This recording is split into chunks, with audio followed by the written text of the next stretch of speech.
Buenos días, estimado auditorio. Estamos en un programa más del Derecho es para Todos. Les habla su amigo el notario Manuel Díaz Rivera, notario 30 de la demarcación de Jalapa. Y el día de hoy vamos a hablar de regímenes matrimoniales. Es un tema muy interesante que nos han pedido mucho. Recordarles que este programa es para que ustedes puedan tener accesible todos los términos de derecho, los procedimientos y los trámites, facilitar su día a día y ayudarles en todas las dudas que tengan en relación al derecho. Muy bien, este programa es de ustedes, es para ustedes. Escríbanos, pregúntenos, sugiéranos temas. 2281-380854 en WhatsApp para aclararles cualquier duda. Muy bien, lo primero que hay que decir es que cada vez hay menos matrimonios, cada vez es más la unión libre lo que define las relaciones de pareja. Hay que recordar también que la Ciudad de México tiene lo que se llama Ley de Sociedades de Convivencia, que prácticamente es una ley que asimila una figura al matrimonio, sobre todo en materia de seguridad social, pero bueno, ahí no tenemos regímenes matrimoniales. En materia de matrimonio sí, tenemos básicamente dos, la separación de bienes y la sociedad conyugal. La sociedad conyugal además con la posibilidad de establecer las capitulaciones matrimoniales. Las capitulaciones matrimoniales son reglas que pueden modificar la sociedad conyugal. Si aquí en Veracruz, si yo no manifiesto cuál es el régimen, por ley se entiende que es sociedad conyugal. Y si no tengo capitulaciones matrimoniales, se entiende que la división de los bienes, una vez que se liquide esta sociedad, es al 50%. Entonces, esas son las reglas por excepción. La sociedad conyugal también hay que decirlo que puede cesar. Esto es el régimen matrimonial, podemos cambiarlo en cualquier momento y en el caso de la sociedad conyugal la podemos cambiar por separación de bienes y entonces la podemos liquidar o no liquidarla y seguir funcionando por los bienes adquiridos durante su vigencia. También esta sociedad conyugal la podemos liquidar con la muerte de uno de los cónyuges o desde que hacemos el cambio de régimen. Ese cambio de régimen puede ser ante notario. Si usted se casa en un régimen, puede hacer el cambio, lo puede hacer ante notario y el notario le notifica al registro civil ese cambio. El encargado del registro civil lo que va a hacer es hacer una anotación en la partida del nacimiento y entonces ya va usted a poder, en la partida del matrimonio, para que cuando pida usted una copia certificada de su acta de matrimonio, ahí venga la nota de con qué régimen se casó y a cuál lo cambió. Muy bien, este cambio de régimen matrimonial sirve para varias cosas. ¿Qué es mi caso? En mi caso, yo me casé por sociedad conyugal, pero hay una disposición que establece que los cónyuges casados por sociedad conyugal no pueden contratar entre sí. Entonces, para poder contratar con mi esposa, cambié el régimen matrimonial a separación de bienes. Y entonces ya con ese cambio pude contratar con ella, comprarle, venderle, contratar créditos, etc. En el caso de la separación de bienes, no implica que los cónyuges no puedan ser copropietarios. Esto es, unos cónyuges casados por separación de bienes pueden comprar un inmueble o cualquier cosa y ser copropietarios del mismo. Y opera como cualquier otra copropiedad. No hay problema ahí. Como toda copropiedad, puede tener un reglamento para regir esa copropiedad. Si no lo tiene, pues debemos estar a las normas de la ley. Muy bien, esta sociedad conyugal tiene varias complicaciones. Primero, hay que recordar que la norma que rige el matrimonio, tratándose del acto jurídico, es la vigente en el momento de celebrar el matrimonio y esta ha ido cambiando a través del tiempo. Hay que recordar que el matrimonio es un acto de derecho civil y como todo el derecho civil en nuestro país es de derecho común. ¿Qué quiere decir esto? Que cada entidad federativa tiene su código. Entonces, ha ido cambiando a través del tiempo dependiendo de la entidad federativa. Por ejemplo, aquí en Veracruz, si usted no establece cuál es el régimen matrimonial, se entiende que es sociedad conyugal. Pero hay entidades federativas que no, que dicen que es separación de bienes. Y entonces, depende de dónde se haya hecho, es las normas que lo rigen y los efectos de ese acto. De manera tal que es un poco complicado saber las consecuencias. A esto hay que añadir que no hay un registro nacional de sociedades conyugales donde nos establezca el régimen y sus consecuencias de acuerdo a la ley de cada entidad federativa. Y esto tiene especial relevancia porque la Suprema Corte en varias épocas, en una forma proteccionista, trató de cuidar al cónyuge, sobre todo generalmente eran las mujeres, que se quedaban en el hogar al cuidado de los hijos, a hacer las labores caseras. Y entonces lo que determinó es que si no participaba el cónyuge casado por sociedad conyugal, que no aparecía como dueño, que generalmente eran las mujeres, entonces se anulaba ese acto jurídico. Con la consiguiente incertidumbre legal de quien compra un inmueble, con una persona le manifiesta que es soltero y entonces ya tenemos ahí un conflicto. Si bien el vendedor tiene que responder del saneamiento por la evicción, pudiera incurrir en fraude si declaró algo que no es, pero pues nadie quiere comprar problemas, lo que quiere es comprar bienes. Entonces hace falta trabajar mucho en la legislación de la sociedad conyugal, que yo creo que más que dar una solución ha generado problemas. Cada figura jurídica, cada acto jurídico está hecho para tutelar un derecho, pues para que se haga realidad un derecho. Entonces el bien jurídico tutelado en este caso pues es compartir los bienes que se produzcan durante el matrimonio. Sin embargo, hoy en día es más complicado resolver todo esto y a veces más caro que si únicamente los cónyuges contratan en copropiedad. Entonces es muy importante esto, hace falta modernizar esta legislación.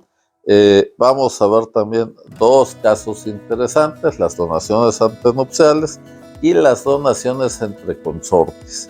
Y vamos a ver que más que ayudar, lo que hacen hoy en día es generar inseguridad jurídica. Muy bien, entonces decimos, dos tipos de regímenes matrimoniales: sociedad conyugal, separación de bienes. Y la sociedad conyugal, aparte, para regularla, si es que no queremos que sea el 50%, podemos hacer lo que se denomina capitulaciones matrimoniales.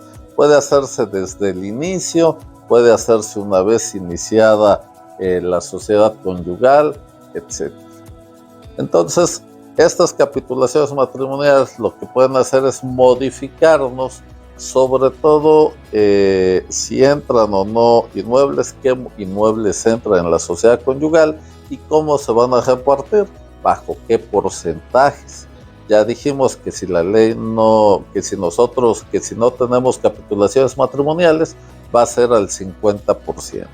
Pero si lo queremos modificar, lo podemos hacer a través de estas capitulaciones matrimoniales. Obviamente hay que registrarlas en la partida de el matrimonio, del acta de matrimonio ante el registro civil, pero para hacerlo hace falta que sea ante notario. Eso es muy importante, es un acto jurídico notarial. Muy bien, amigos, les recuerdo que estamos en el programa El Derecho es para Todos, donde lo complicado lo hacemos accesible para que usted tenga un día a día sencillo y tranquilo, que no le afecte lo complejo de los trámites jurídicos. Les recuerdo que tenemos el WhatsApp 2281 380854, dudas, preguntas, aclaraciones, propuestas de temas, con mucho gusto. Tenemos una pregunta de la señora Rosario Sánchez Hernández de Coatzacoalcos. Nos pregunta si lo heredado entra en el régimen de sociedad conyugal. Mire, doña Rosario, si usted está casada por sociedad conyugal, heredó un inmueble, se casó después de 1997 y no tiene capitulaciones matrimoniales, ese inmueble que usted heredó no entra en la sociedad conyugal.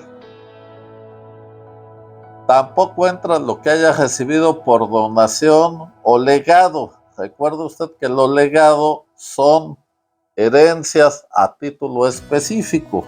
Pues la herencia en general es general, como lo dice su nombre. Esto es, si usted es heredero universal, eso es una herencia, todo lo que haya dejado el difunto. Pero si el difunto hizo testamento y en el testamento dijo, yo le lego a Rosario este inmueble, ese es un legado. Es lo mismo. Donación, legado, para este efecto es lo mismo. Donación, legado o herencia no entra en la sociedad conyugal. Si usted hizo capitulaciones y dijo que todo entraba, incluido la donación, legado y herencia, entonces sí entra. ¿Sale?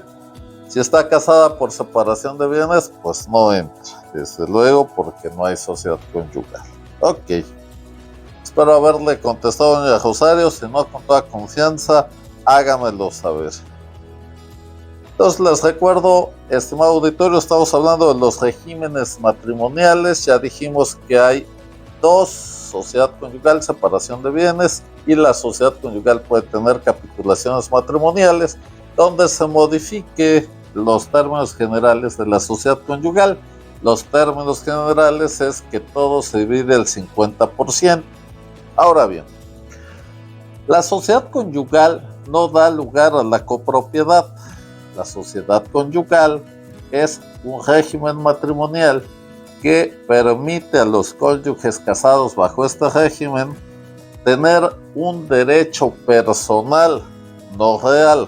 No es que sea copropietario del inmueble, tiene un derecho a que cuando se liquide o se enajene un inmueble perteneciente a la sociedad conyugal, le den a ese cónyuge, al no dueño, el 50% en términos generales. Esto es, yo me caso con una persona por sociedad conyugal, vendemos esa casa, al momento de vender tengo la obligación de pagarle el 50%, si es que ese es el porcentaje establecido, que lo es por excepción, ¿no? Que es por regla general, perdón. Por regla general es el 50%. Ok. Nos divorciamos, liquidamos la sociedad conyugal, 50%. Sea dividido o sea en el precio. Me muero, se liquida la sociedad conyugal y le toca el 50% de ese inmueble. Entonces lo que hay que entender es un derecho personal respecto a la liquidación de la sociedad conyugal, sea liquidación parcial, liquidación total, mortis causa, cambio de régimen, la forma que sea. Esa es la sociedad conyugal, es un derecho personal a liquidar parcial o totalmente esa sociedad conyugal. ¿Qué es lo que ha pasado con esta sociedad conyugal? Históricamente en este país, les decía, la mujer se ha quedado en la casa, en un machismo que afortunadamente se ha ido modificando, y entonces se quedaba a cuidar a los niños, a hacer labores de casa. Generalmente el varón salía a trabajar y a proveer, y entonces el señor se ponía los bienes a su nombre, y pues la señora, que también trabajaba igual o más, pues no tenía nada a su nombre, ¿verdad? Entonces, ¿qué dijo la corte? Por sociedad conyugal vamos a respetarle como si fuera un derecho. Entonces, cuando no se tomaba en cuenta al cónyuge casado por sociedad conyugal, no dueño del inmueble, se anulaba esa compraventa. Y entonces eso pues da lugar a un saneamiento por la evicción. El cónyuge que había vendido sin el consentimiento tenía que resarcir ese inmueble. Si además declaró que era soltero, bueno, pues hay un fraude ahí y una sanción penal. En fin. Esto afortunadamente ha cambiado, porque el no haber comparecido ahí no debe derivar en una nulidad, por lo tanto en un saneamiento por la evicción para el que compró de buena fe.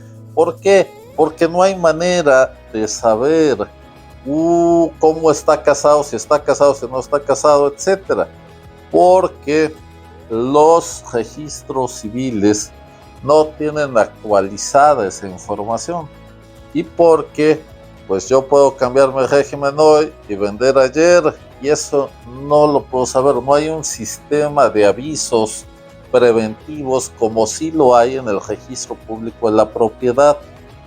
Lo que debería de haber es un registro nacional de sociedades conyugales con sus efectos de acuerdo al lugar donde se celebró el matrimonio, con sus modificaciones, sus cambios de regímenes y su vigencia. Oye, ¿sabes qué?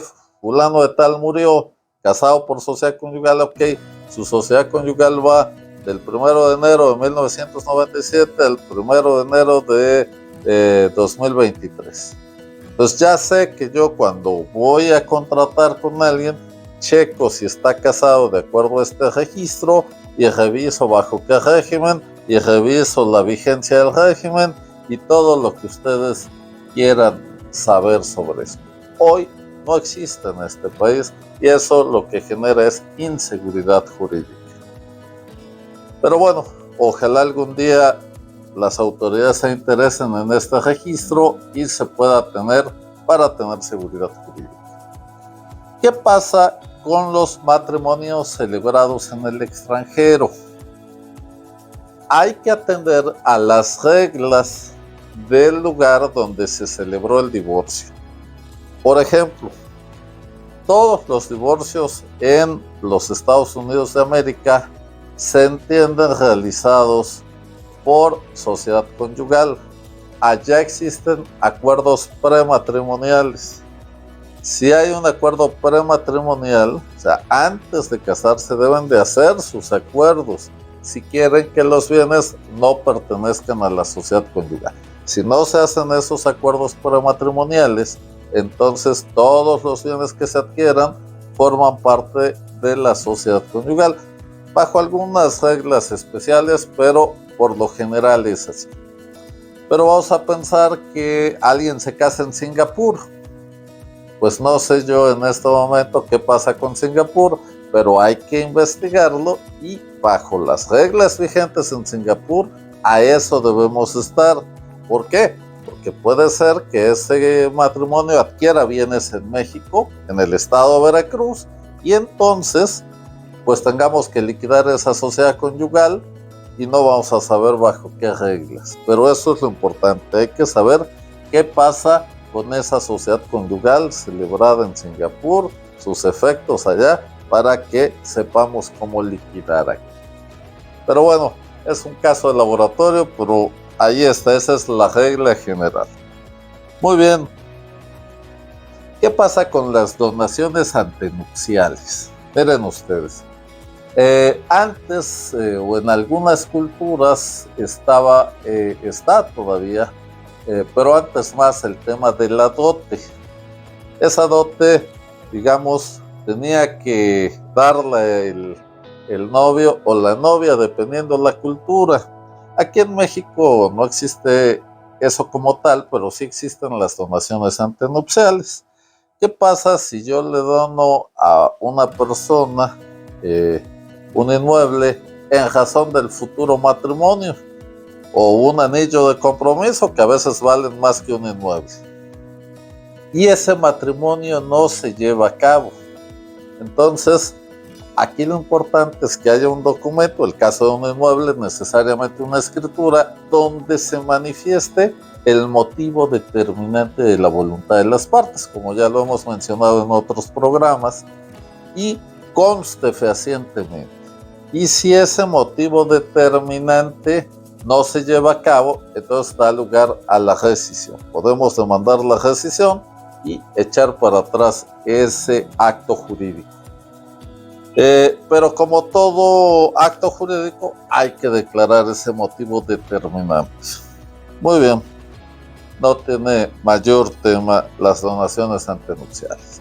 En el caso de las donaciones entre consortes, que sí son comunes, primero recordarles que los consortes casados por sociedad conyugal tienen prohibido contratar entre ellos, por disposición de la ley. Segundo, consortes casados por separación de bienes que se donen bienes entre ellos. Entonces, hay un artículo que dice que se confirma con la muerte del donante. Y entonces aquí vienen varias preguntas. Bueno, ¿quién es el dueño si no se ha confirmado? ¿Quién está obligado a pagar los impuestos? ¿Quién puede rentar? ¿Quién puede vender? ¿Se puede vender? Recordar que los inmuebles no están fuera del comercio solamente por su naturaleza o por disposición de la ley. Entonces, bueno, hay una serie de interrogantes. Sobre esto es importante establecer lo siguiente.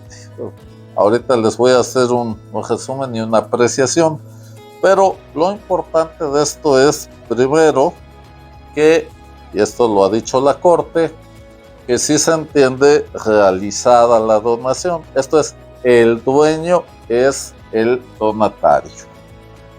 Sin embargo, como no está confirmada, necesitamos el consentimiento del donante para cualquier acto de dominio, no para pleitos y cobranzas y actos de administración, pero para actos de dominio sí. ¿Para qué? Para darle seguridad jurídica al adquirente. Eso es muy importante. Ya si me dicen, oye, es que pues no sé dónde está, no lo tengo localizado, se fue hace 20 años a Estados Unidos y nunca regresó, ¿verdad? Bueno, hay circunstancias que suceden, pero lo importante de esto es que si queremos darle seguridad jurídica al tercer adquirente de buena fe, tenemos que cumplir todos los requisitos. Y en este caso, hace falta su consentimiento, que en un momento dado lo puede suplir el juez, pero hay que acudir al juez de primera instancia, pedirle que nos autorice esa venta de esa forma y poderla hacer. Bien, estas donaciones entre consortes es un claro ejemplo que nuestra legislación está desactualizada. Yo creo que hoy en día, y recuerden ustedes lo que les dije al principio, cada vez hay menos matrimonios. Sin embargo, la figura jurídica subsiste porque es la forma de darle formalidad a la unión de dos personas. Y actualmente vale la pena detenerse en lo siguiente. Después de la reforma constitucional de 2011, se reconoció como ley suprema de nuestro país aparte de la Constitución, los tratados internacionales de los que México es parte al mismo nivel que la Constitución. Esto hizo que se tomara en cuenta muchos derechos que no están en nuestra ley propiamente dicha, como el derecho a la igualdad, y eso derivó en la autorización de los matrimonios entre personas del mismo sexo. Hoy en día es perfectamente posible en México contraer matrimonio con una persona del mismo sexo. ¿Qué hay que hacer? Que ya hay estados donde tienen actualizada su legislación y no es ningún problema. Pero en estados donde no está actualizada la legislación, hay que acudir a el juez de amparo y pedir la protección de la justicia federal. Una vez concedida, pues eso nos lleva a obedecer a encargados de registro civil, a notarios, esa protección constitucional y hacer los trámites necesarios. Bien, pero lo básico de esto es que hace falta modificar la legislación. Desde mi punto de vista, la sociedad conyugal no trae más que problemas e inseguridad jurídica. Yo soy de la idea de que debería de modificarse y, desde mi punto de vista, desaparecer la sociedad conyugal. Los cónyuges que quieran tener bienes en común, pues tienen la copropiedad sin ningún problema, que además la copropiedad permite establecer un reglamento de la copropiedad, nombrar un representante de la copropiedad, que sería un apoderado especial, etcétera. Es una figura muy maleable, posible, etcétera, y no nos daría ningún problema, ni tendremos que hacer registros nacionales de sociedades conyugales, ni nada. Aquí en Veracruz, además, recordarles que la ley de registro público de la propiedad, que a mí me tocó redactar una propuesta, y esa propuesta se retomó en la actual ley. Esta ley dice que un régimen de sociedad conyugal puede surtir efecto si está registrado en el registro público de la propiedad, independientemente de que exista en el registro civil. De manera tal que si no está en el registro público de la propiedad, no puede alegarse por el cónyuge que no haya sido tomado en cuenta para una nulidad. Entonces, es seguridad jurídica. Si yo voy y le compro a una persona una casa, esa persona no tiene registrada una sociedad conyugal en el registro público de la propiedad, me dice que está soltera, yo compré bien, soy adquirente de buena fe. Si no está soltera, si no le dijo a su cónyuge lo que ustedes quieran, es un problema entre ellos, pero no conmigo, porque yo no puedo estar arriesgando mi patrimonio. De eso se trata todo esto, de dar seguridad jurídica. Bien, estimado auditorio, se nos ha acabado el tiempo. Recordarles que este es su programa El Derecho es para Todos. Espero haberles ayudado con este tema de regímenes matrimoniales. Quedan otros temas ahí pendientes que con gusto vamos a ir tratando. También que nuestro WhatsApp 2281 3808 54 está a su disposición para aclararles dudas, preguntas, propuestas de temas. De hecho, es un tema que nos habían estado pidiendo y estamos, como siempre, tratando de que el derecho sea para todos. Les agradezco su atención. Nos vemos en el siguiente programa.